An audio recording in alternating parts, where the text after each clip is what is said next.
Hi, welcome to Orchids with Barney, and this is my Phalenopsis Mituo King Big Pink. You can see the name there.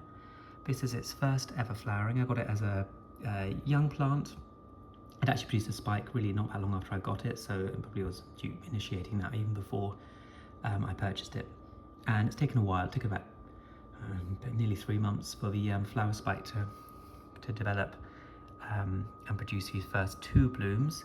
You can see the green at the end of a flower spike. That means it's active and it can produce more flowers in future from that same spike. So the flowers are amazing. They look like they're made out of wax. They've got this glossy sheen to them, really stunning. They sort of have purple, like darker and lighter purple barring and sort of striping in them, really, really striking. And this orange in the lip, which I just love. It's really incredibly stunning. Sort of dotting in there, and this purple and orange contrast looks really good. And the lip is really, really dark. And so overall, it's a stunning flower, and it's quite a decent size for these Phalenopsis. So I'm happy with it. I did partly buy it because it's meant to be fragrant, and I've waited about a week and a half after the flowers opened. They opened about a couple of days apart. So it's been about a week and a half of open flowers, and I've been wanting the fragrance to develop. Sometimes in orchids it takes at least a few days for fragrance to start after the flowers open. It's not very fragrant. It's got a tiny hint of sort of a nice light citrus fragrance, but it's not really anything. I wouldn't consider it to be like a fragrant orchid, recommended for fragrance, because it's so light. But it might be that in future bloomings it's a bit stronger.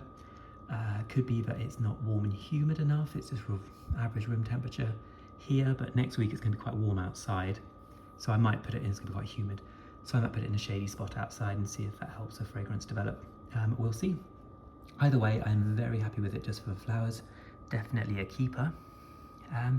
Growing it in hydroleca clay balls and rock wool for a bit more moisture retention. This is a grow media which will never break down, so it's never going to need to be repotted. It's a monopodial orchid, which means it only produces new leaves from the center of this fan, so the leaves come out left, right, and the fan gets a little bit taller over time, but it doesn't sort of grow sideways and over the edge of a pot, which means it doesn't need to be repotted if it is in grow media which doesn't break down like this. I've got it in this really holy pot, so it dries out quite quickly after watering, which it seems to enjoy. This kind of, it dries, for a day or two. I water it, let it dry, etc. And I go through this, so I never let it dry for too long. It never sits wet for too long. And it's so far been quite happy. Likes warm temperatures, kind of medium to lower light levels, and very easy to grow this hybrid. So this is Phalenopsis Mituo King Big Pink. Beautiful, beautiful flowers here. This is Orchids with Barney. Happy orchid growing, and thanks for watching.